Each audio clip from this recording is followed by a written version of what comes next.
반갑습니다, 학생 여러분. 오늘 춘삼의 눈 녹인 바람이라고 하는 시조에 대해서 공부해 볼까 하는데요. 이 작품에서는 늙음과 젊음의 대조를 나타냈던 시어가 무엇인지에 대해서 기억하면서 공부한다면 조금 더 좋을 것 같습니다. 자, 작품으로 한번 넘어가 볼게요. 춘삼의 눈 녹인 바람, 건듯 불고 간뒤 없다. 고전시가 같은 경우에서는 어휘의 의미를 조금 더 정확하게 알고 있다면 여러분들이 작품을 접근하는 데 있어서 조금 더 쉬워지실 수 있어요. 자, 봄 동산에 눈 녹인 바람이 건듯 잠깐 불고 간 곳이 없다. 적은 덧 잠깐 빌려다가 말이 우휘 머리 위에 불리고저 불게 하고 싶구나. 귀 밑에 해묵은 서리를 녹여볼까 하노라. 자, 초장, 중장, 종장에 3장으로 되어 있는 평시조인데요. 자, 이 시어 하나하나마다 어떤 의미로 사용되어 있는지 한번 보도록 할게요.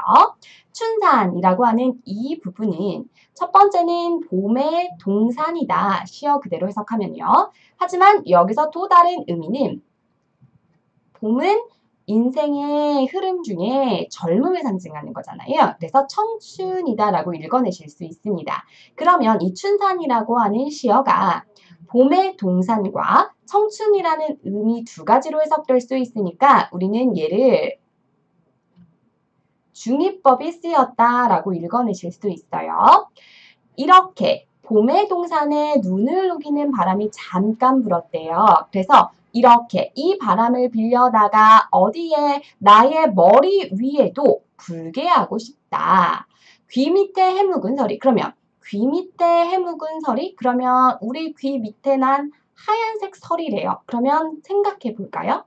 귀 밑에 난 하얗게 센 서리는 무엇이라고 볼 수 있어요? 그렇지요. 우리 머리에 나는 흰머리라고 해석하실 수 있다는 거예요. 그러면 이 시적 화자는 봄이 왔을 때 이 따뜻한 바람이 내 머리에도 불어서 나의 흰 머리가 없어져서 나도 다시 젊어지고 싶어요 라고 하는 걸로 해석해 보실 수 있다는 거죠. 그러면 여기 있는 걸 한번 정리해 보자고요. 춘사는 젊음이라면 해묵은 설이라는 늙음이라고 얘기했는데 그러면 두 개의 시어가 대조적으로 사용되었어요 라고 읽어내실 수 있다는 겁니다. 그러면 여기에 조금 더 자세히 정리를 한번 해볼게요. 자, 춘산이라고 하는 것의 의미는 먼저 젊음이다.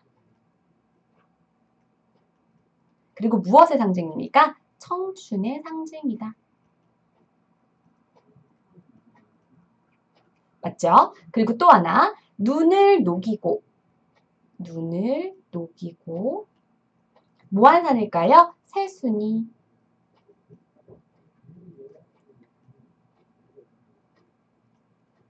도단한 산이다. 이렇게 보실 수 있어요. 그러면 이것과 대조되었던 시조가 아까 뭐였습니까? 눈과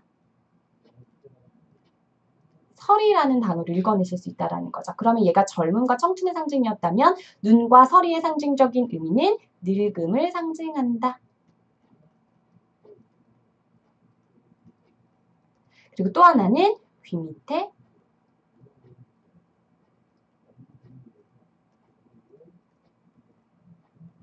흰머리를 상징한다라고 보실 수 있어요. 그럼 결국 이 두 대상이 어떻게 사용되고 있더라?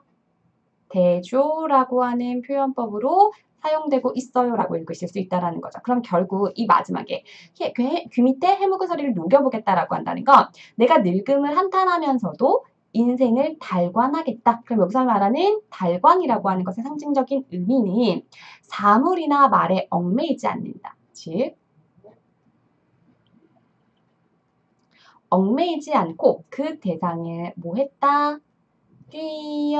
뛰어넘는다 라고 생각해 주시면 되겠습니다. 자, 그러면 이것의 중요한 핵심 정리로 한번 가볼게요. 이 작품도 역시 늙음에 대해서 한탄하는 탈로가라고 보실 수 있고요. 늙어가는 것에 대한 탄식이다. 그럼 시적 화자는 나이가 드는 것에 대해서 나 좀 젊어지고 싶어 라고 하는 부분은 있지만 그것에 대한 여유와 달관의 태도가 보여졌더라. 그러면 여기서 가장 중요한 키워드는 바로 이 부분이게 되겠죠. 자신의 백발을 해묵은 서리에 비유했다. 이거 조심하시고요. 봄산의 눈 녹인 바람을 자신에게 불게 해서 젊음을 되찾고자 하는 소망도 들어가 있다. 그래서 시적 화자의 인생을 달관하겠다라는 여유와 관조, 관조라고 하는 것은 그 대상을 바라본다라고 생각하시면 되겠죠. 바라보는 자세가 드러나 있다라고 읽어주시면 되겠습니다. 자, OX 확인 문제로 한번 넘어가 볼게요. 춘사는 봄의 동산으로 청춘을 상징하는 단어다. 맞지요? 늙는 것을 피하고자 하는 시적 화자의 소망이 나타나 있다. 그렇죠. 있죠. 그러니까 어떻게 해요? 바람을 빌려다가 나 젊어지고 싶어요 라고 얘기했어요. 자신의 늙어가는 모습에 대한 시적 화자의 한탄이 드러나 있다. 이것도 맞는 말이네요. 시적 화자는 젊은 시절을 회상하고 과거로 돌아가기를 원한다. 그 젊은 시절에 대한 회상이 나타났나요? 없었죠? X가 되겠습니다. 화자의 상황과 대조되는 부분이 있다. 아까 시어에 대조되는 거. 동그라미, 세모 아까 보였지요. 눈과 서리는 화자의 늙음을 상징하며 직유법을 사용해서 나타내고 있다. X가 되겠네요. 늙음에 대한 상징은 맞습니다. 그런데 직유법에 대해서 직유법이 아니라 눈과 서리는 늙음이야 이런 표현이잖아요. 그러면 A는 B야 라니까 직유법이 아니라 여기서는 무슨 법이라고 얘기할 수 있어요? 그렇죠. 은유적 표현이야 라고 읽어내실 수 있겠네요. 자, 서술형 문제로 갑시다. 적은 더 빌어다가 머리 위에 불리고죠. 잠깐 빌려다가 머리 위에 불게 하고 싶어요 라는 표현인데요. 이 부분은 조금 해석하는 것에 따라서 혹은 표기가 되어 있는 거에 따라서 좀 달라지실 수 있을 것 같아요. 원문 자체에 적은 더 빌어다가 불리고자 머리 위에 라고 되어 있는 구절들이 있대요. 그럼 그럴 경우에는 순서가 바뀌었다라고 읽을 수 있으니까 도치가 쓰였다라고 읽어내실 수 있는 겁니다. 그런데 막상 이렇게만 본다고 한다면 굳이 이 불리고자와 머리 위에가 바뀌어져 있지 않잖아요. 그렇기 때문에 굳이 도치라고 보실 이유는 없을 것 같아요. 춘산과 해묵은 서리에 사용된 이미지는 무엇인가? 그럼 이미지라고 하는 것은 어때요? 춘산, 봄의 동산 푸르푸르 돌아다니는 거고 해묵은 서리라고 하는 것은 흰색의 이미지를 가지고 있기 때문에 여기서 사용된 두 개의 이미지는 색깔을 나타냈던 색채 이미지입니다. 읽으실 수 있고요. 귀 밑에 흰머리를 나타내기 위한 시어로서 얘가 사용했던 것은 아까 위에 나와 있던 요거가 되겠죠. 해묵은 설이다. 하나 정리해 주시면 되겠습니다.